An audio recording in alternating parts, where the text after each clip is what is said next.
se nota que estamos ya en el final de este excelente congreso, que luego ya tendrá su clausura y su final, como debe ser.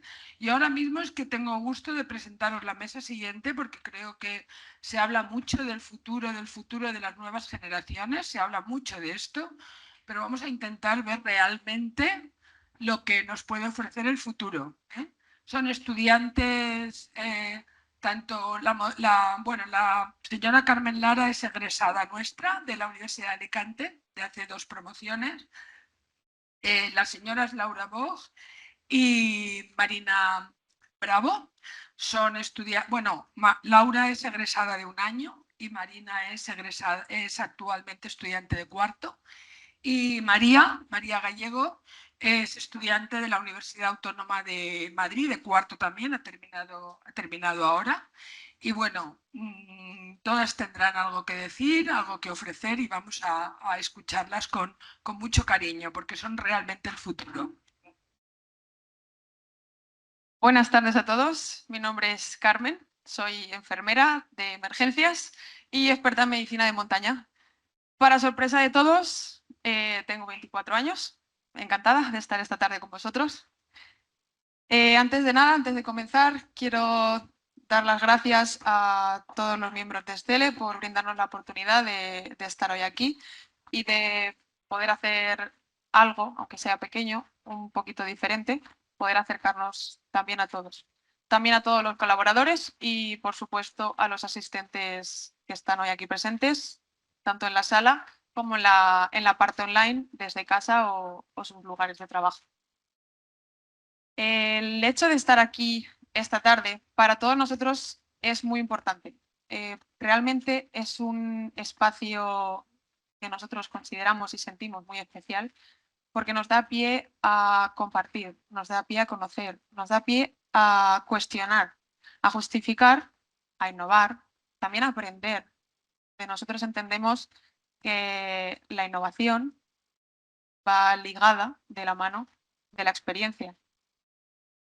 Entonces, quiero presentar esta tarde la tercera mesa redonda de enfermería, las nuevas generaciones. Por favor, un aplauso para ellas.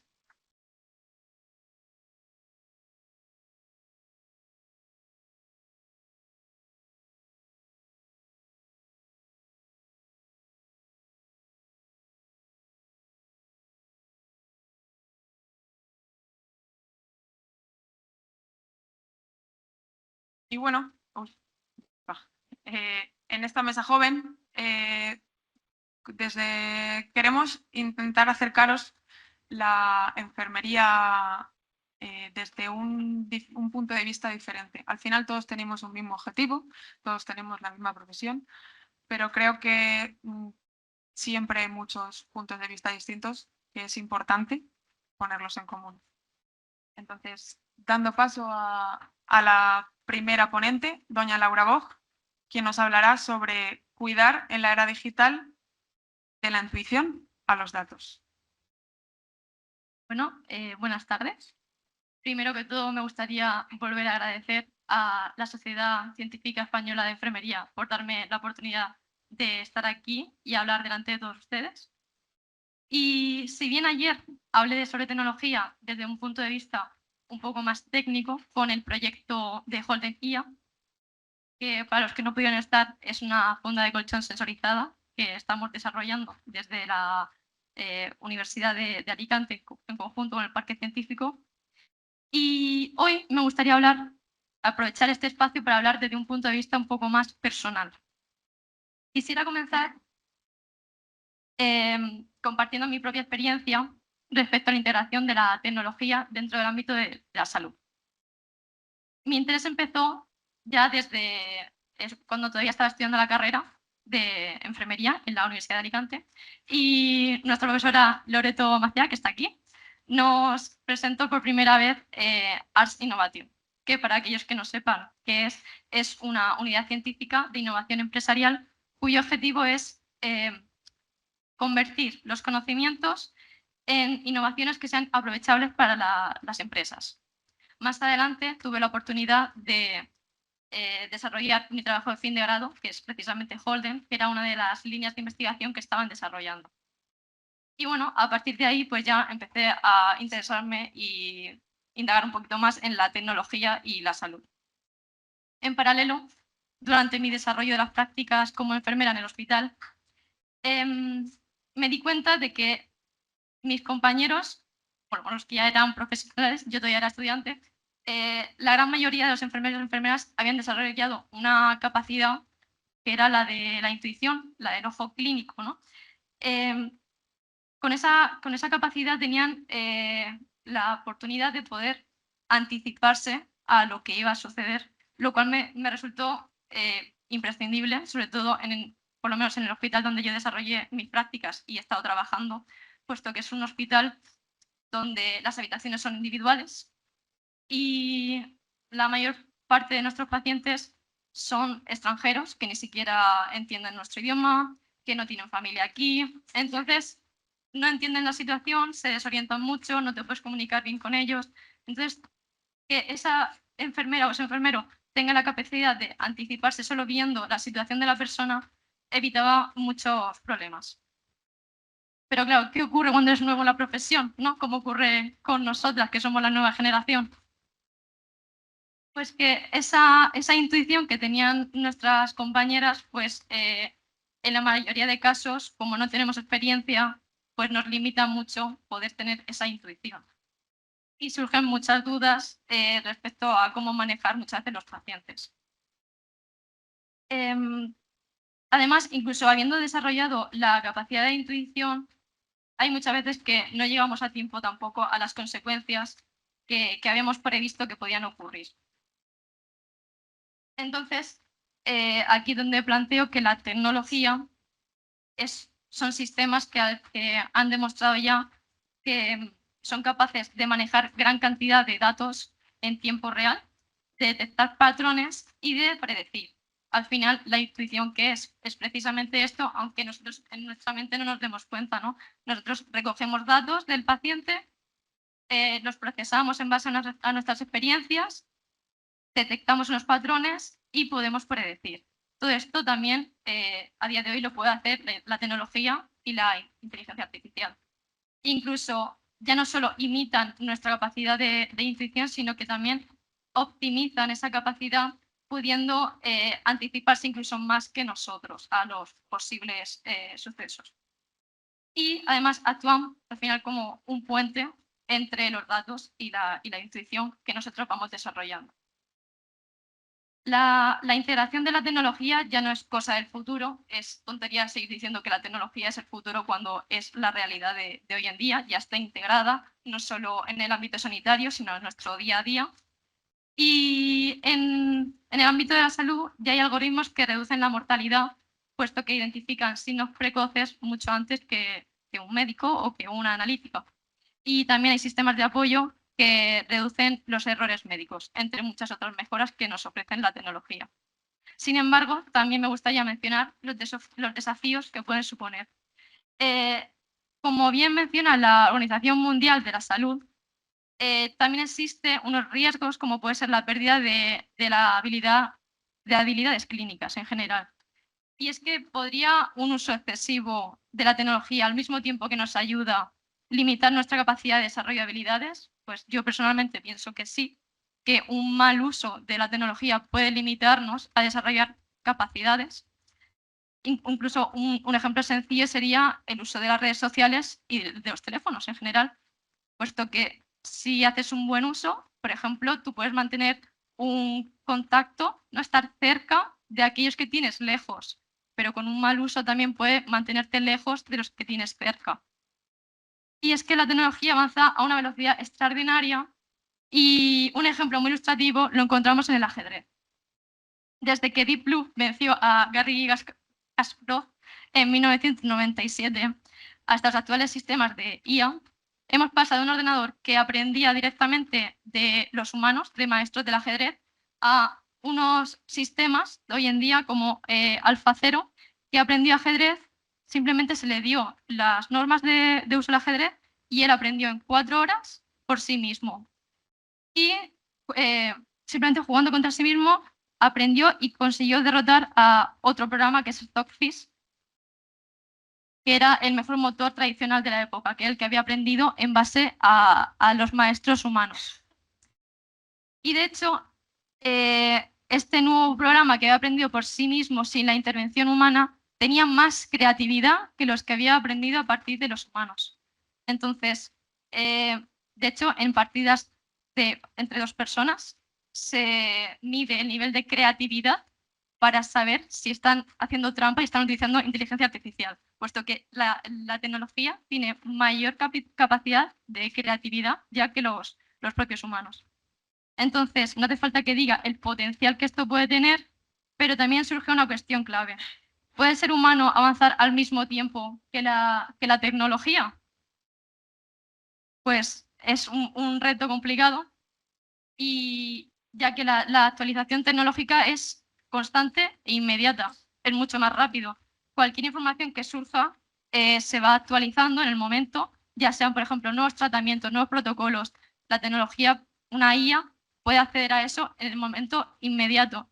En cambio, una persona para actualizarse necesita tiempo, formación, apoyo, ganas.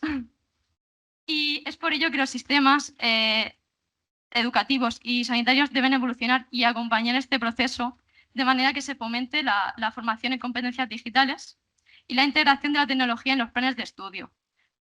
Al final, es importante desarrollar un pensamiento crítico frente al uso de la tecnología para hacer un buen uso, y conviene adoptar una postura que sea proactiva y adaptativa, dado que estas herramientas ya forman parte del día a día, ya no solo en el ámbito sanitario, en el entorno cotidiano las tenemos. Entonces, seguir ignorando o resistiéndonos a la evolución de la tecnología solo va a limitar nuestra capacidad de seguir evolucionando. Y me gustaría cerrar con una idea, que es que la tecnología puede ayudarnos a ver antes, decidir mejor y cuidar más eficazmente, pero no sustituye lo esencial: mirar directamente al paciente, escucharle y transmitir cercanía y seguridad. Pero claro, la tecnología puede reconocer patrones, predecir mucho antes que nosotros y ayudarnos mucho, especialmente a las nuevas generaciones que vamos un poquito más inseguros y dependemos un poco de un apoyo. Incluso aún siendo ya veteranos, es muy común que nos cambien de unidad y al final es cada día una situación nueva. Entonces nos podemos apoyar mucho en la tecnología, pero al mismo tiempo seguir este ritmo de avance supone un reto. Entonces, debemos aprovechar todo el potencial que la innovación de la tecnología nos ofrece, pero recordando que incluso en la era digital el cuidado es mucho más que aplicar datos, conocimiento y la tecnología. Gracias.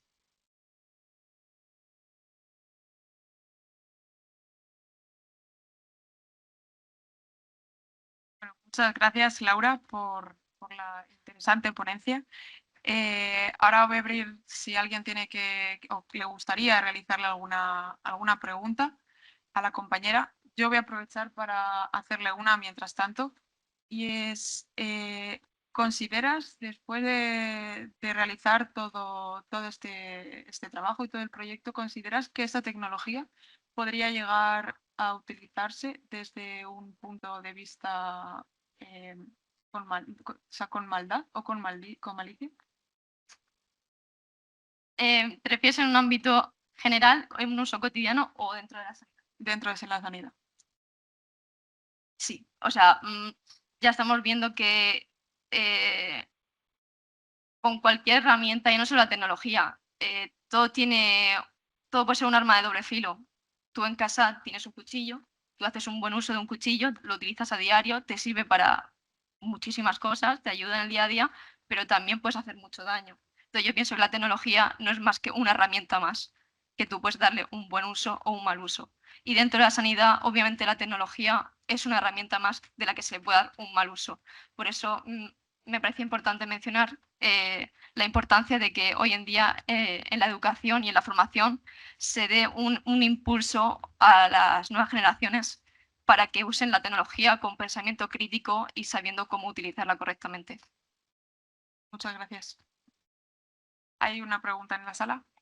Sí, bueno, quería darle la enhorabuena, ¿no?, por la presentación, que además me ha resultado inquietante hablar de tecnología en blanco y negro hasta llegar Lo hice este... a propósito. Sí. Ya me imaginaba, ¿no?, pero hasta llegar a este color. Bueno, como nuevas generaciones que son, me gustaría ver que me contara cómo piensa que puede incorporarse la tecnología, es decir, más allá del uso cotidiano de la tecnología que puede tener cualquier persona, cómo incorporar esto a la formación de las enfermeras, ¿no?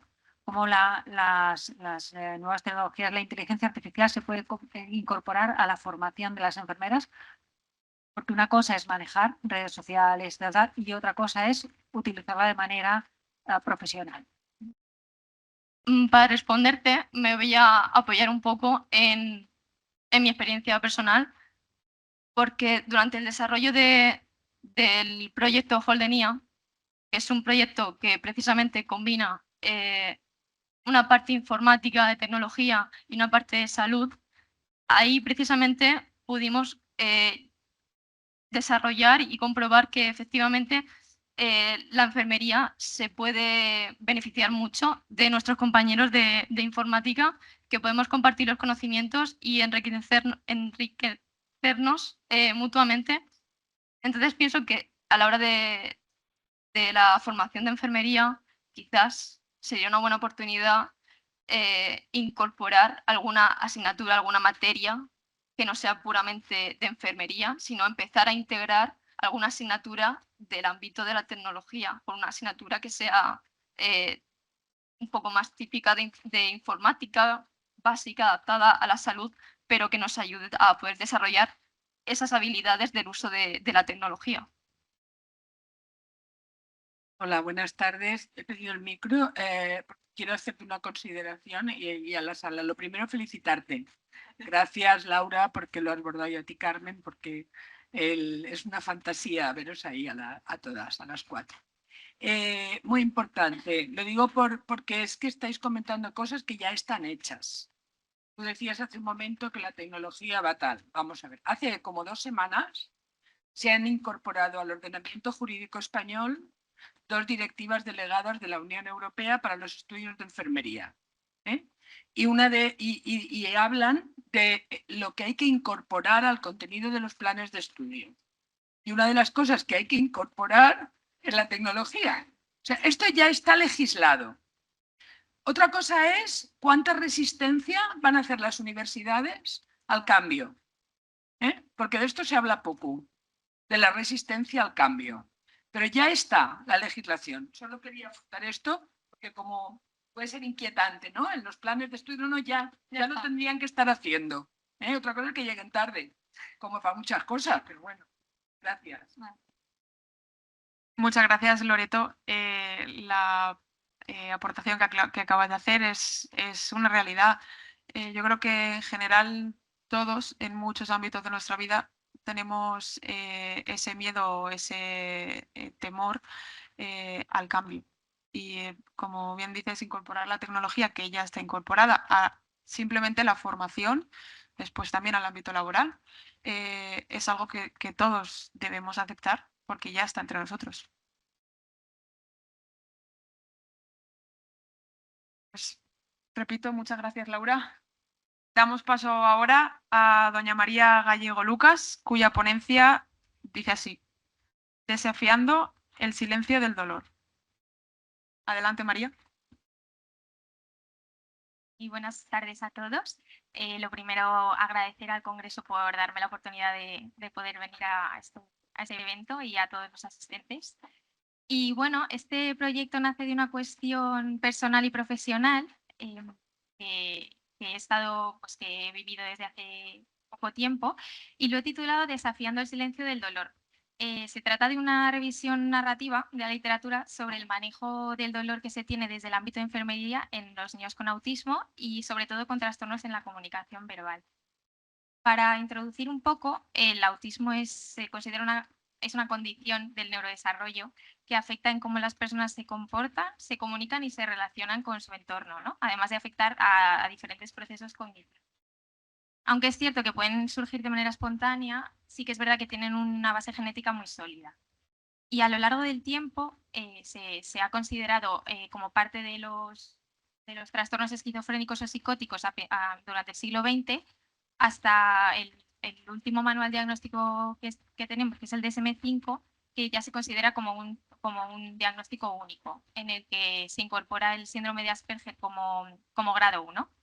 ¿Y qué es esto de los grados? Bueno, pues esto va a ser la manera en la que vamos a clasificar la severidad del propio perfil del autismo y se va a realizar en base al nivel de apoyos que requiere la persona para poder manejarse y participar de manera activa en la sociedad y el impacto funcional que por lo tanto tengan, ¿no? Entonces vamos a tener 3 grados en el que en el primero las personas no suelen tener discapacidad intelectual asociada, pero van a tener un buen lenguaje funcional y sobre todo los apoyos van a ir destinados al ámbito social. Y sin embargo, las personas con grado 2 y grado 3 suelen tener discapacidad intelectual asociada y mayores dificultades en la comunicación, que por ende van a poder provocar ciertas conductas que igual pueden dar lugar a malinterpretación.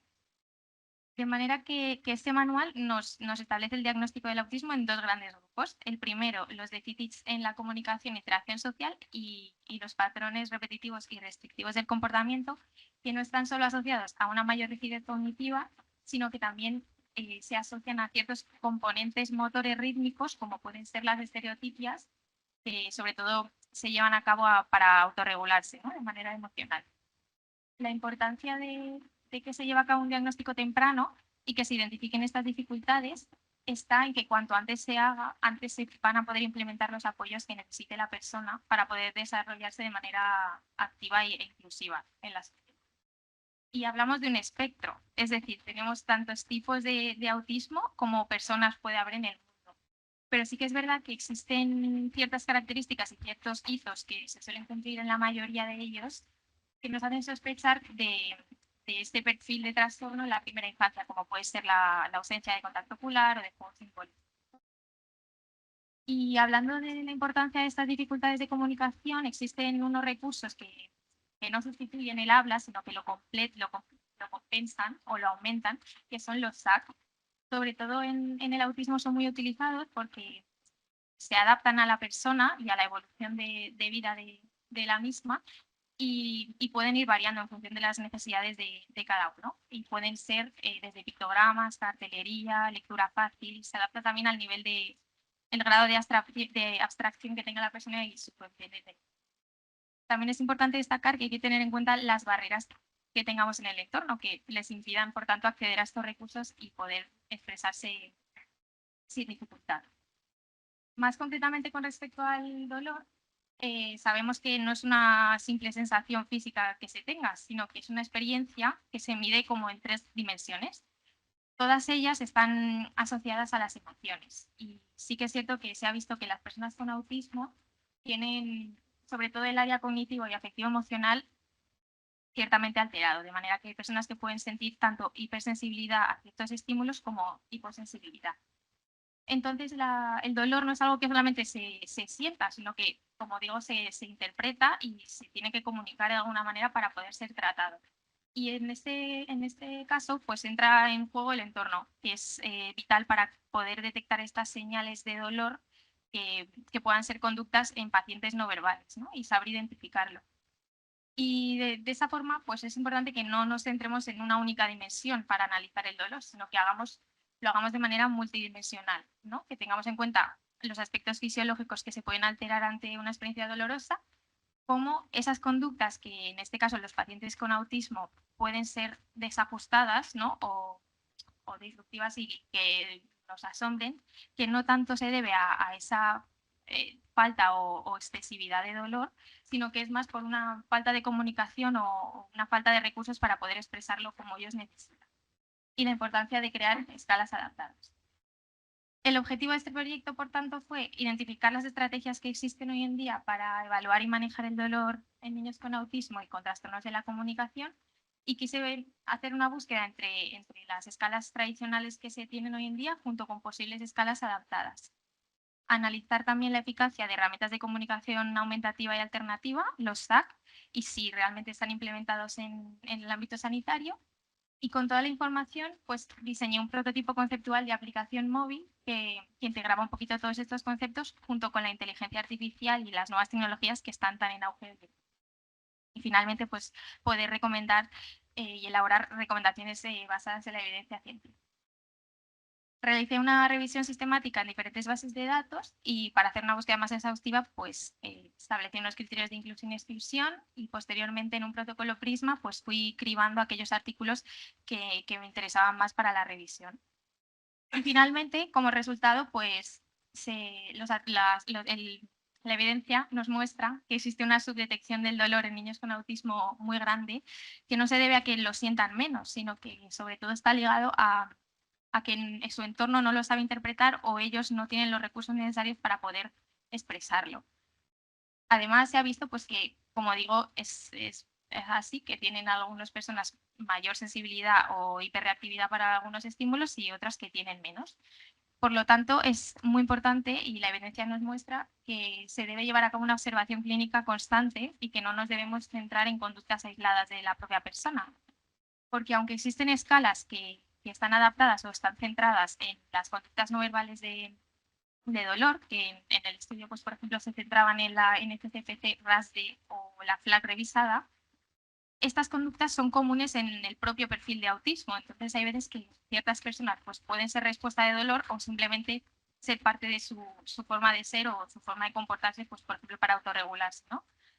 Y en esto entra un concepto bastante novedoso que creó Plena Inclusión en España, que es la interpretación vital, que es un recurso que se utiliza para apoyar la comunicación en niños con grandes necesidades de apoyo y que no sustituye la voz de la persona, sino que pretende visualizar esa conducta en base al contexto de la propia persona y su forma de ser habitual, ¿no? Además, nos muestra también la evidencia que unificar las nuevas tecnologías con los sistemas aumentativos de comunicación es bastante efectivo, ya no solo porque les ofrece la posibilidad de desarrollarse en las demandas que ellos necesiten transmitirnos, sino que les ofrece mucha autonomía e independencia, ¿no? que al final es un derecho humano. Como futuro deseable, pues sería muy interesante que se generasen protocolos integrados y con toda esta información, ya no solo sobre el autismo, sino sobre el manejo del dolor en el ámbito sanitario.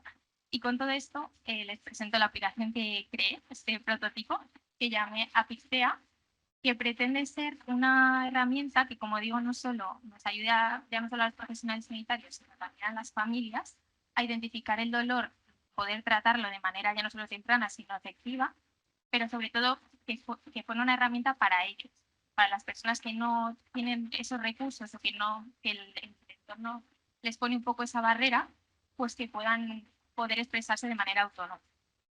Esta sería un poco la interfaz principal, que estaría, por supuesto, todo con opción a cambio, porque al final cada persona es un mundo y en base a las preferencias sensoriales de la persona, pues sería interesante poder adaptarlo. Y si nos fuéramos a la esquina derecha, pues tendremos la opción de mi perfil, donde estaría la información sobre la propia persona, ya no solo el diagnóstico, sino los recursos de comunicación que utilice. Y los informes sanitarios, que sabemos que las personas con autismo pues, pueden tener ciertas comorbilidades asociadas y esa información que puede ser relevante con respecto al dolor. Y más concretamente con el dolor, tendríamos una información sobre cómo es el estado basal de la persona y sus conductas habituales y cómo estas cambian en base si se somete a un estrés leve o a un malestar intenso para poder identificar. También tendríamos la opción de hacer videollamadas o llamadas con su intérprete vital para conocer un poquito más su situación. Y el botón principal sería el botón de me duele, que sería donde la propia persona tendría la autonomía para poder expresar su dolor en un avatar que también estaría con opción a cambio para identificarse con él. Y se podría añadir una pestaña para pues poder poner las posibles escalas adaptadas que en el futuro puedan seguir saliendo o incluso que la propia familia pueda identificar aquellas con las que siente que identifica mejor el dolor en el usuario, ¿no? También tendríamos la escala de caras de Wong-Baker, que se ha estudiado que sobre todo para las personas con grado 1 con un mayor coeficiente intelectual son bastante útiles, pero también con otras estructuras pues en base también a ese nivel de abstracción o preferencias. Un panel de comunicación para dar un poco de libre lo que ellos nos quieran expresar y poder no solo guiar nosotros las preguntas, sino que ellos poder darles la oportunidad de expresar lo que necesiten y introducir la inteligencia artificial, que hoy en día está tan en auge, para poder analizar microexpresiones faciales, que es verdad que se ha visto que ya no solo con el dolor pues son gestos y expresiones que podemos cambiar, sino que en el autismo sabemos que sobre todo el hemisferio derecho del cerebro pues tiene ciertas partes que pueden estar alteradas y por decusación de las fibras pues sabemos que eso afecta más pues a la hemicara izquierda y de manera inconsciente pues se genera esa simetría que comparándola igual con el estado basal de la persona pues podría ser interesante analizar, ¿no? Y guardar ese evento como posible reacción de dolor. Lo mismo ocurre con esos aspectos fisiológicos que cambian, como la frecuencia cardíaca o incluso respuestas autónomas y vegetativas, como la tensión arterial, la temperatura o piloerección, por ejemplo, un encorvamiento de hombros y diferentes conductas pues, que se podrían modificar en base pues, a la persona. Más concretamente en el ámbito sanitario, pues sería interesante introducir aquellos procedimientos que se pueden llevar a cabo y con los que podemos tener algo de consideración con respecto a recomendaciones sobre esa persona. Por ejemplo, se ha estudiado que en las personas con autismo las fibras T aferentes no mielinizadas la transmisión de estas fibras está alterado, entonces sí que es verdad que tiene una hipersensibilidad en esas zonas donde cruzan las fibras y, por ejemplo, para canalizar una vía venosa pues se podría tener en cuenta. Pero a nivel del dorso de la mano sabemos que tienen una hipersensibilidad y sería interesante. Lo mismo ocurre pues, con grabaciones de voz, que ya no solo les podrían ayudar a ellos a calmarse, sino que nos puede servir para comparar con diferentes situaciones de dolor y tener zonas de alerta potencial que nos permitan saber cuándo la persona puede estar empezando a sentir dolor y actuar de manera temprana. Y finalmente pues, poder analizar la confianza del modelo de evaluación que hemos creado y si realmente puede ser útil o estamos llevando a cabo una evaluación eficaz del dolor de la persona. También tendríamos un diario para poder registrar todas las sospechas de dolor, ya no solo a nivel diario, ¿no? Sino mensual, semanal y anual, poder pues igual correlacionarlo con otras situaciones. Y como digo, futuras mejoras de la app pues sería ya no solo relacionarlo con la inteligencia artificial, sino sincronizarlo con algunos dispositivos como relojes inteligentes, por ejemplo, que nos muestren pues esas variaciones fisiológicas que se pueden alterar e incluso pues mandárselo a los progenitores o al intérprete vital y que se actúe de manera temprana y no generemos estas situaciones igual de dolor crónico que a veces son tan habituales. Y como digo, que creemos equipos de interpretación vital, que es un concepto que es bastante desconocido a día de hoy, pero que es la base de los cuidados para generar cuidados de calidad, individualizados, que al final es de lo que se trata en nuestra profesión, y que adaptemos también los entornos a nivel sensorial, que sabemos que es algo que en las personas con autismo pues es común que no se tenga tan en cuenta y son personas también con pleno derecho de ser atendidos de manera equitativa, ¿no? Y que aprendamos a escuchar más con los ojos y a comprender con el corazón. Muchas gracias.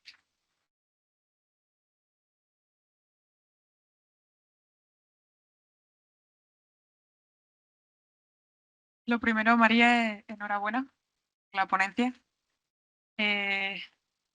Quería hacerte, antes de dar paso a si alguien tiene alguna pregunta para hacerle, quería hacerte yo una. Y me ha parecido muy interesante la creación de esta aplicación de Apicea, como has mencionado. Y me surge una duda. Y es si bien entendido está enfocada tanto al uso en un centro sanitario como al uso desde casa con sus progenitores o el titular del menor. Entonces, mi duda es, ¿esa aplicación tendría diferentes versiones o diferentes modos de acceso? Porque entiendo que no tendría que ser o no sería la misma para utilizarla tanto en el sanitario como si es. Claro, sí, totalmente. Sí que es verdad que, como digo, esto es un prototipo, como un poco el concepto de la idea que a mí me surgió, que creo que podía ser interesante, pero sí es algo que tenía en mente, que al final, en función de dónde lo queramos interpretar, pues sería interesante generar ya no diferentes versiones, pero igual diferentes perfiles, pues para que, por un lado, pues el paciente pues tenga ahí sus registros de dolor y la enfermera, en este caso, pues tenga no la opción de poder registrar si le duele o no algo, sino la información sobre esos pacientes que no lo pueden expresar igual en consulta, pues sí tener esos registros y diferentes versiones. Sí. Perfecto, muchas gracias. Bueno, no sé si alguien más en sala quisiera hacerle alguna... Por aquí tenemos una, si tenemos el micrófono. Sí, viene ya de camino. Aquí. Felicidades, María, ha sido Gracias. impresionante. Una cosa, ¿la habéis transferido ya? ¿Os la ha comprado alguna empresa? No, todavía no. Pero Ojalá que sí, pero ¿habéis entrado ya en ese sistema de divulgación o no, todavía no. Sí que Todavía es algo que la habéis registrado? no, tampoco. Sí Bueno, que pues es ya algo se os que- está haciendo tarde. O sea, claro, quiero decir, registrarla y claro que sea vuestra. Ya, Claro. Esto que a veces nos despistamos y eso es importante, ¿eh? Nada, muchas gracias. felicidades. Gracias. Bueno, siempre es importante, como decimos, tener un poco de nuestra mano a las voces de la experiencia, porque hay cosas que todavía nosotros no llegamos a entender o no llegamos a conocer. Bueno, María, muchas gracias. Y para finalizar esta mesa redonda, voy a presentar a doña Marina Bravo Galeana, quien nos hablará sobre el uso de la tecnología por enfermería para el diagnóstico de la salud. Bueno, sobre las imágenes es que Lorenzo y yo tenemos un canal de YouTube naciendo. En fin, primero que nada, dar gracias a los organizadores del Congreso por darme la oportunidad y gracias a Carmen por darme paso. Y nada, les voy a hablar del uso de la tecnología por enfermería para el diagnóstico de salud. Un breve inciso, este será el contenido de mi trabajo final de grado, solo para dejarlo claro. Estos son los contenidos que vamos a estar tratando hoy. Y empecemos por el principio, el estado del arte. Mirad, yo creo que una cosa que tenemos aquí todos clara es que las enfermedades crónicas son un problema de salud pública. Causan aproximadamente el 50% de la mortalidad global y de morbilidad, pues no quiero ni hablar. Cifras alarmantes. Relacionadas las enfermedades crónicas con factores de riesgo modificables, estamos adoptando estrategias, pero aún así la prevalencia sigue elevada. Entonces, ¿podemos hacer algo diferente? Cambiando de tema drásticamente, el 75%, 3/4 de la humanidad, tenemos una cosa en común. ¿Alguien sabe qué es? Respondo yo porque está en la diapositiva. El acceso a Internet. Entonces, la salud digital podría surgir como una alternativa, como una herramienta para tratar la cronicidad. Y lo mejor de todo es que podría prevenirla.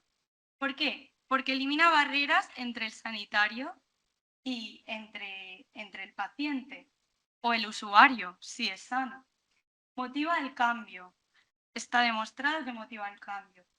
Luego aporta datos en tiempo real y, hablando de coste-efectividad, por cada $0,24 invertidos por paciente por año, en una década, 2 millones de vidas salvadas. Imaginaros la calidad de vida. No estoy hablando de salvación.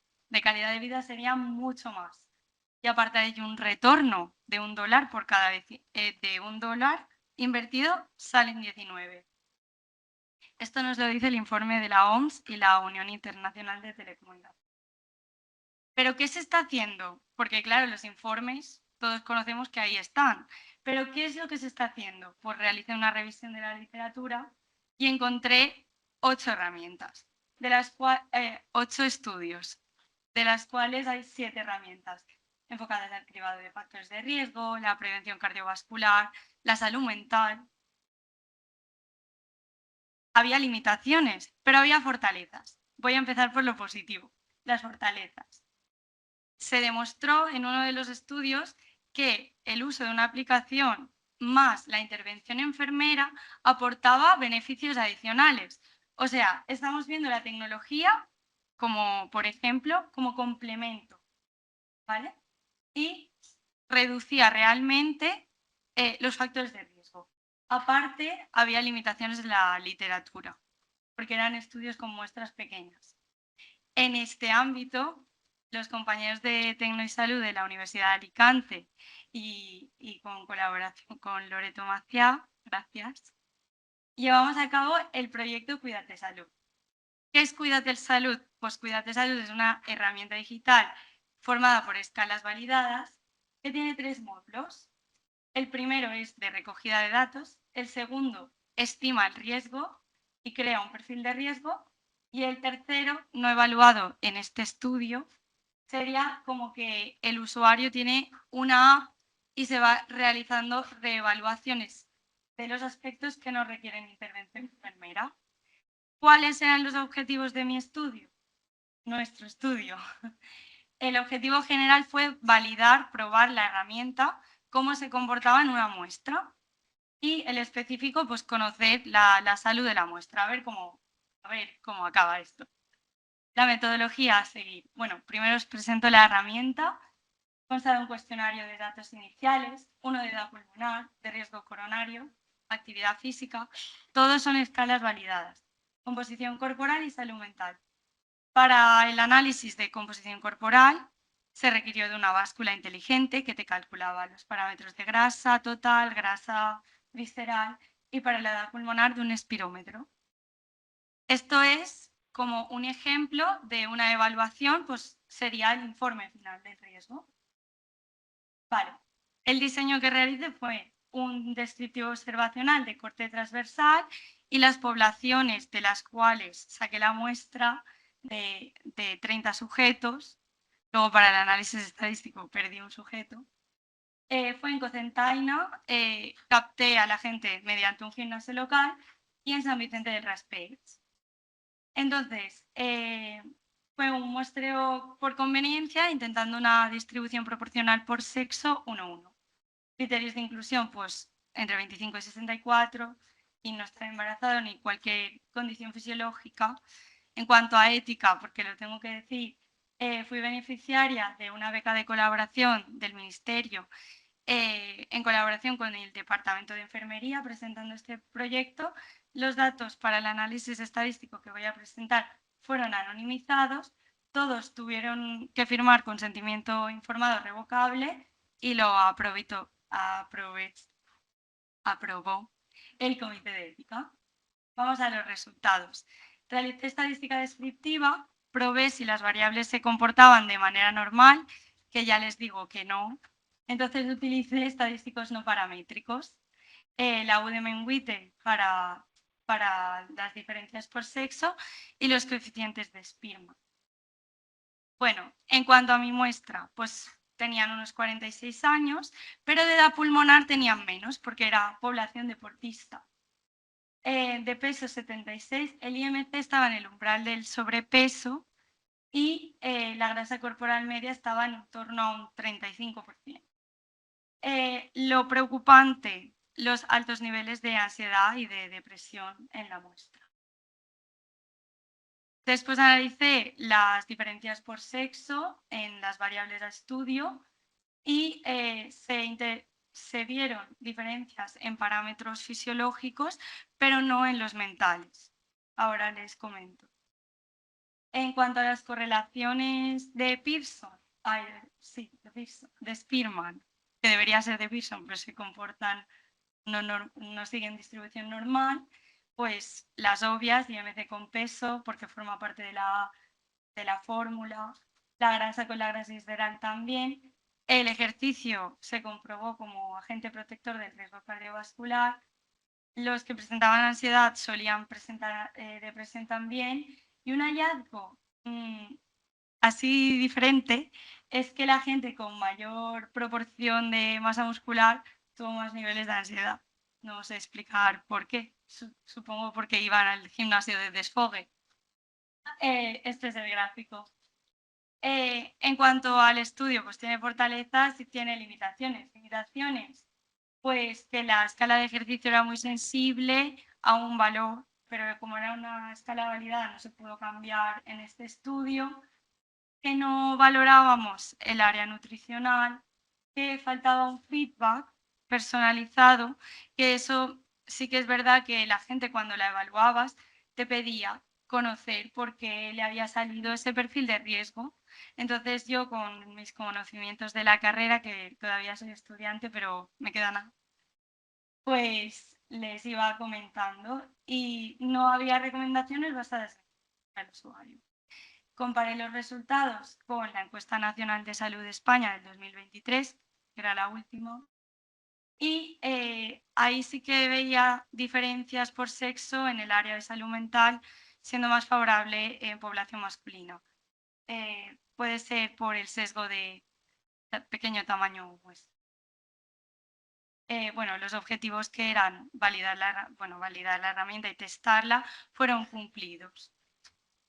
Había muchísimo sesgo también de deseabilidad social, porque era una muestra pequeña y fueron cumplidos. En cuanto a conclusiones, las enfermedades crónicas no transmisibles son un problema de salud pública.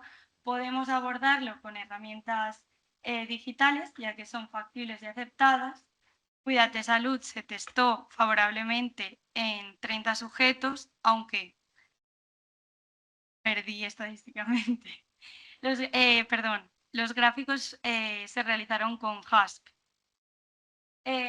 Y nada, el estado de salud fue favorable, entonces también podemos decir que porque realizaban deporte.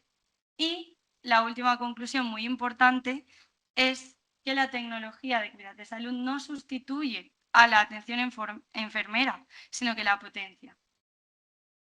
Líneas futuras de investigación, pues una utopía mía.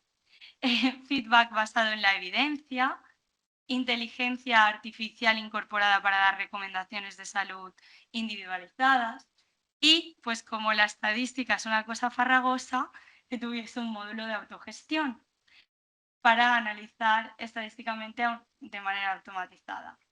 Y lo ideal sería que pudiésemos hacer un estudio longitudinal y poder integrar de alguna manera esto en el Sistema Nacional de Salud. A mí me parece muy interesante en atención primaria, porque sí, el programa de salud del adulto, una analítica al año, pero ¿y estos aspectos se podrían valorar? Y nada, me gustaría acabar con la frase de que innovar también es una manera de cuidar si lo hacemos con evidencia. Gracias.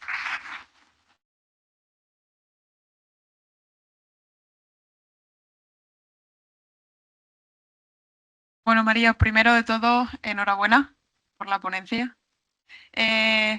Yo quería hacerte una pregunta y es uno de los datos que nos has enseñado. Es que hay, dentro de diferentes factores, influyen varios factores en los que hay una diferencia significativa por sexo. Entonces, si entiendo, mi duda es si el estudio se ha hecho en un mismo centro de entrenamiento, me llama la atención esa diferencia significativa. Sí. Está encendido, Ah, con vale, acercarte perdón. sobra. Bueno, el centro fue un gimnasio local de Cocentaina, el acento, y sí se observaron diferencias significativas por sexo, pero en los parámetros antropométricos, serían la grasa visceral, es algo estudiado que las mujeres y los hombres tenemos distintos parámetros antropométricos. Y sí, el centro de entrenamiento pues era el mismo, no obstante el entreno de cada participante, eso fue una cosa que no se midió porque me resulta imposible. Imagino que sería la intensidad o los objetivos que cada uno tuviese, ¿no? Sí. Influiría al final en la salud de cada uno. Perfecto, pues muchas gracias. Bueno, no sé si alguien más en la sala quisiera hacerle alguna pregunta a nuestra compañera Marina. El micro por aquí. Ya, yo como nadie pregunta nada, y además he visto que vamos sobrados de tiempo y he estado muy callada todo el congreso, digo, ahora ahora me voy a aprovechar. Vamos a ver, más que una pregunta, las cosas yo creo que hay que redondearlas. O sea, aquí hay que comentar, porque claro, aquí parece, yo si estuviese en un congreso y viese estudiantes hablar así de estas cosas, me gustaría saber, conocer un poco el origen, ¿no? O sea, esto cómo va, ¿Cómo va? Y a ver qué pensáis. Bueno, esto va a pedales como va todo en las universidades públicas. A ver si me explico. Es verdad que tenemos un laboratorio de innovación y ya que me habéis nombrado, pues es verdad. Y además es verdad porque está por allí detrás el ingeniero, en fin. Y estáis vosotras. Hace 2 años ya hizo la moderadora su TFG sobre esta herramienta y ya en otro entorno, en un entorno de un parque industrial. Ahora la hemos hecho en el gimnasio de Cosentaina. Y yo le decía a María que por Dios lo registrara. Vamos a ver, hay un problema muy severo en las administraciones públicas y es que tenemos que tirar de recurso propio. Cuesta muchísimo conseguir dinero para proyectos y cuesta muchísimo que el sector empresarial te haga caso. Hay que salir mucho, mucho, mucho a la arena, salir de las universidades, romper los muros y salir a la sociedad. Porque si no, nos vamos a morir haciendo trabajos fin de grado y trabajos fin de máster y no vamos a lograr transferir nada. Por eso le decía yo a María, ¿habéis transferido? ¿Habéis tal? O sea, que diga Laura el tiempo que llevamos con Holden, llevamos 6 años. O sea, es que no nos hace nadie ni caso. ¿Por qué? Porque no tenemos ese potencial que a veces se da en el sector privado, de decir un inversor, no tenemos esa mentalidad. Tenemos que incorporar a lo público estrategias de lo privado, porque si no vamos a morir de TFGs. O sea, claro, tenemos que decir, claro, vamos a salir a la arena, que no nos dé miedo, que no nos dé vergüenza. Tenemos que salir a vender nuestros productos, a registrarlos.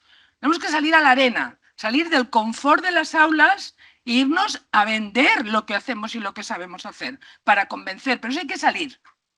No hay que esperar a que, como la universidad es una especie de templo sagrado, el empresario va a venir a llamar a la puerta. No, no. Hay que salir a la calle. Entonces yo quiero agradeceros que habéis mostrado que se puede salir de la zona de confort y que lo público tiene que salir a la calle, porque si no, ya os digo, moriremos de TFG. O sea, y esto no puede ser.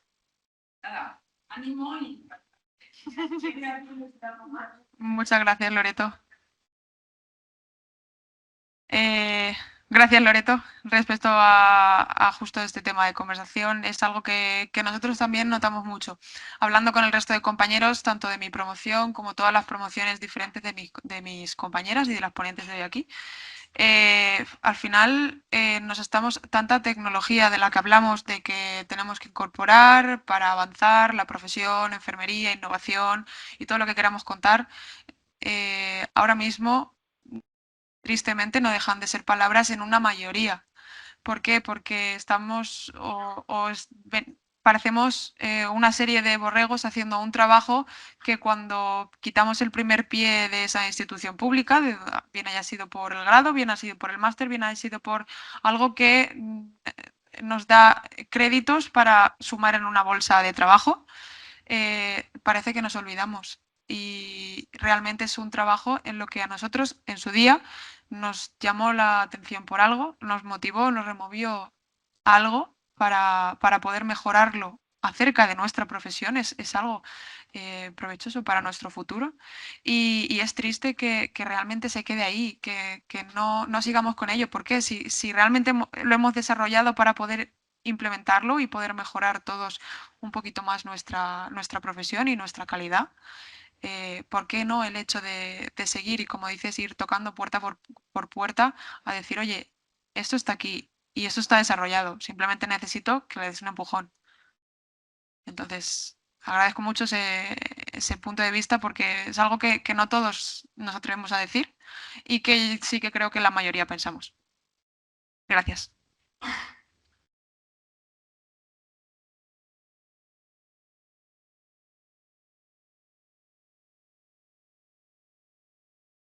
Y bueno, si nadie más tiene ninguna pregunta que hacer o algún comentario que añadir, que por supuesto será bienvenido.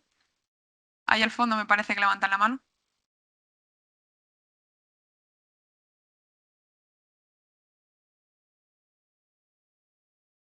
Es para María, que enhorabuena por el número 1 de Leir.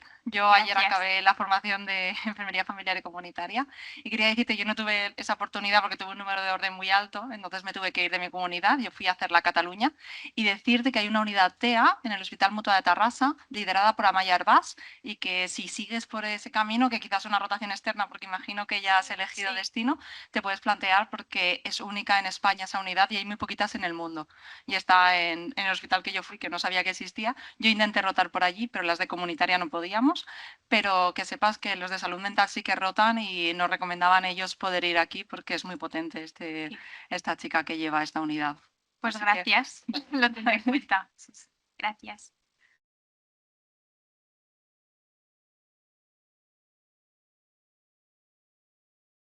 Bien, pues si no hay ninguna aportación más, para cerrar un poco la mesa quería primero agradecer nuevamente a la Sociedad Científica Española por habernos invitado esta tarde aquí, a todos los colaboradores y sobre todo a todos los asistentes que habéis podido acompañarnos de manera presencial y de manera online.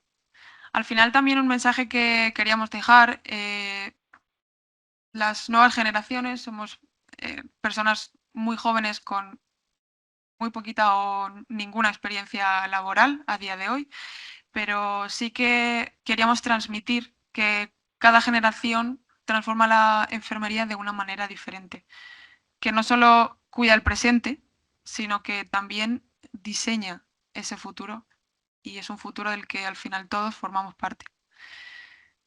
Como decía al principio, un poco las manos entrelazadas entre la experiencia y la innovación, que al final también queremos recalcar que no se olvide eso, que al final no es una guerra entre yo tengo más experiencia o yo acabo de llegar y parece que me voy a comer el mundo.